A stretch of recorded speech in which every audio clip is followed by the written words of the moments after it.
Assalamualaikum warahmatullahi wabarakatuh. Allah Subhanahu wa Ta'ala telah menciptakan manusia untuk bisa berdampingan dengan makhluk hidup lain, termasuk bangsa jin. Bahkan Allah menegaskan dalam Al-Quran bahwa jin juga diciptakan untuk beribadah kepadanya sebagaimana manusia. Dan aku tidak menciptakan jin dan manusia, melainkan supaya mereka beribadah kepadaku. Quran Surah Az-Zariyat ayat 56. Namun, ada beberapa jenis jin yang memiliki tugas untuk menggoyahkan keimanan manusia. Mereka senantiasa memiliki berbagai cara agar manusia bisa menjauh dari perintah Allah Subhanahu wa Ta'ala. Bahkan, untuk bisa berdampingan dengan manusia, mereka dapat hinggap di tubuh manusia. Berdasarkan hadis Rasulullah, ada beberapa anggota tubuh manusia yang dapat ditinggali jin atau setan. Berikut 7 di antaranya. 1. Kuku tangan dan kaki. Sebagian dari kita mungkin punya kegemaran untuk memanjangkan kuku-kuku. Bisa karena berbagai alasan style, hobi, atau malas memotong. Inilah sebab mengapa Rasulullah mensyariatkan potong kuku sebagai salah satu amalan yang disunahkan sebelum ibadah Jumat dilaksanakan. Sehingga menjaga kuku termasuk bagian dari menjaga kesucian diri. Selain agar kebersihan yang selalu senantiasa terjaga. Ternyata di bawah kuku-kuku yang dibiarkan panjang itulah tempat setan bersemayam. Bayangkan saja, di tempat setan bersemayam itulah kita gunakan ia untuk melakukan berbagai aktivitas seperti bekerja, belajar, bahkan menyuapkan makanan ke dalam mulut. Potonglah perpendek kuku-kukumu. Sesungguhnya setan mengikat melalui kuku-kuku yang panjang. Hadis riwayat Ahmad, bukan hanya mengganggu untuk kesehatan kita. Hal ini juga ternyata menjadi sarang bagi setan atau jin. Jadi pastikan untuk selalu mengunting kuku maksimal dalam waktu 40 hari sekali. 2. Lubang kemaluan. Tidak dapat dipungkiri, salah satu sarang jin dan setan adalah syahwat atau hawa nafsu manusia. Maka tidak heran jika mereka gemar pada tempot-tempot yang mudah kotor.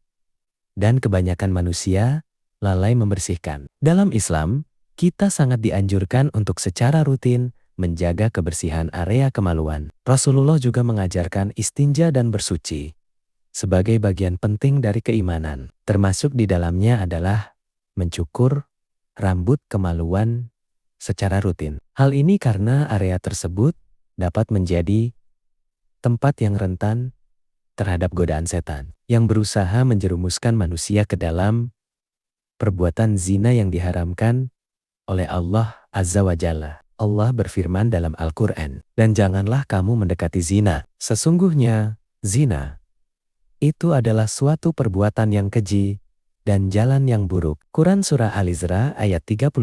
Sri.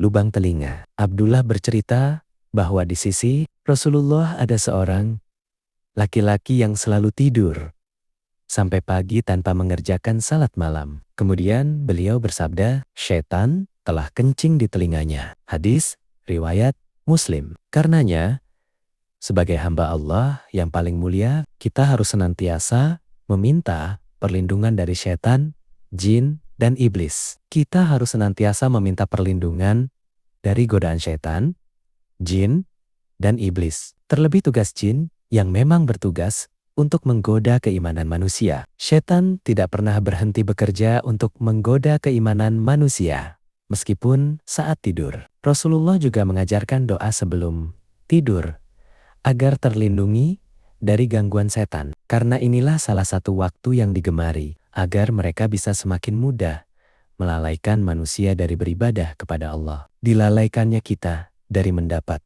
keutamaan di sepertiga malam. Digodanya kita agar terus tidur hingga terlewat waktu subuh. 4. Lubang mulut. Lubang mulut manusia menjadi tempat yang disukai oleh setan dan jin. Karena itu, mereka seringkali menggoda kita dengan meniupkan hawa-hawa yang membuat kita menguap. Sadar atau tidak, dalam sehari berapa banyak kita menguap, dan apakah semuanya disebabkan oleh rasa kantuk? Saat belajar, saat bekerja, yang terparah saat sedang sholat. Apabila seseorang dari kalian menguap, letakkanlah tangannya pada mulutnya. Tutuplah, karena syaitan akan masuk bersama dengan orang yang menguap, yang mulutnya tidak ditutup. Hadis, riwayat Muslim. Maka dianjurkanlah bagi kita untuk menutup mulut dengan punggung tangan ketika sedang menguap. Ini bertujuan agar setan tidak ikut masuk ke dalam lubang mulut kita. 5. Lubang hidung mungkin tidak banyak yang mengetahui jika setan dan jin juga suka berdiam di lubang hidung manusia. Karena itu Rasulullah memberikan tuntunan agar membersihkan bagian dalam hidung sesaat setelah bangun dari tidur dan tidak menjadi sebab mudahnya mereka untuk menggoda kita. Rasulullah bersabda, apabila salah seorang di antara kalian bangun tidur, hendaklah ia mengeluarkan air dari hidungnya istinsar 3 kali, karena setan bermalam di dalam hidungnya. Hadis riwayat Muslim. 6.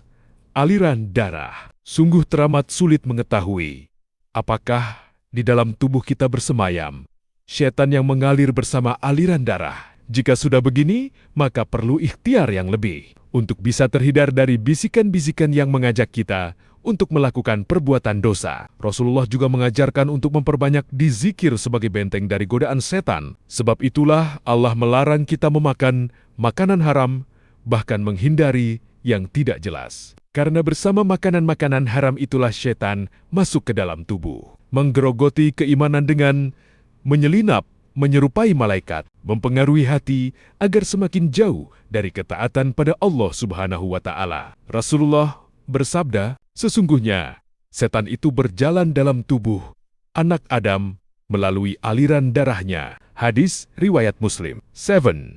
Lubang pusar. Inilah salah satu tempat yang sering kali diabaikan manusia dan sangat jarang dijaga kebersihannya. Setan teramat suka bersemayam di dalam tempat yang kotor. Pada beberapa kasus ruqyah, diketahui jika jin yang menggodanya bersemayam di lubang pusarnya. Karena itulah sekiranya kita dapat memerhatikan pusar dolopan kita agar senantiasa kita berusaha menjaga kebersihannya di setiap kali membersihkan tubuh. Menjaga kebersihan seluruh tubuh merupakan bagian dari ajaran Islam yang sangat ditekankan. Hendaknya kita selalu berusaha menjaga agar tidak mudah bagi setan untuk menyebar tipu dayanya, agar kita terhindar dari melakukan perbuatan yang melanggar perintahnya. Sebagaimana firman Allah, sesungguhnya setan itu adalah musuh bagimu, maka jadikanlah ia musuhmu. Quran Surah Fatir, ayat 6. Saudaraku, jika selama ini kita sering lalai menjaga kebersihan diri, mulai dari hal kecil seperti kuku hingga bagian tubuh yang jarang diperhatikan, maka bisa jadi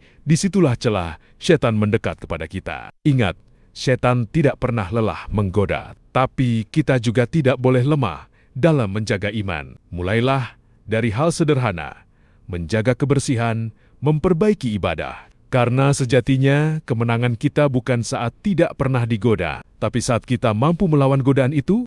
Jika kamu merasa video ini bermanfaat dan membuka wawasan, jangan lupa bantu dakwah ini dengan cara like, share, dan tulis pendapatmu di kolom komentar. Dan jangan lupa subscribe agar kamu tidak ketinggalan konten-konten Islami yang penuh hikmah lainnya. Wassalamualaikum warahmatullahi wabarakatuh.